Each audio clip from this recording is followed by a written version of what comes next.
Ka Social Service Center hakajinga trailang bat ka office jong ka District Tuberculosis Officer East Khasi Hills District mentagasngi ka arpotrik urisau arajar arpoar kala pelong ya ka jingsam ya ki bam bala tip kum ka Food Distribution Support Scheme Shaki Nongpang TB ha Bishop House Lime Kram.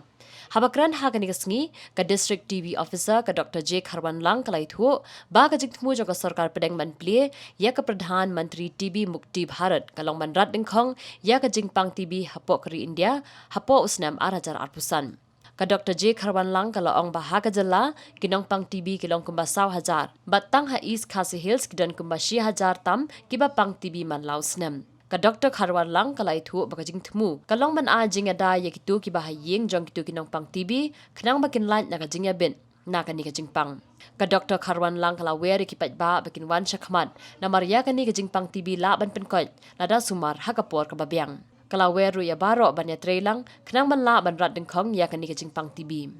Ban discriminate ya uno Nongpang TB.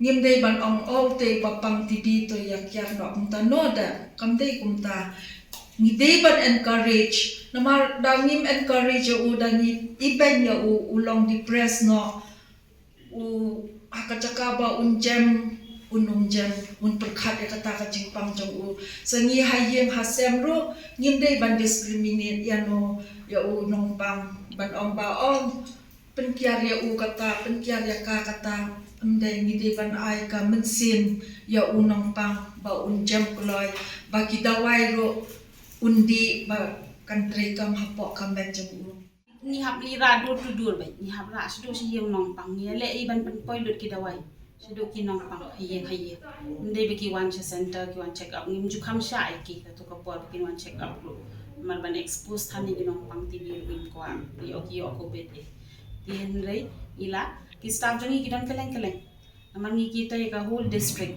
ngi dan nyau ti use mot nyau block se long mangi kita no ti kinde ki block long ngi dan tang nyau tuli long ki ti use kamot ki mausan ram penursla sora smith mauro shalom kumta ka tinggi la dan ki staff sa to mila phara ka dawai shi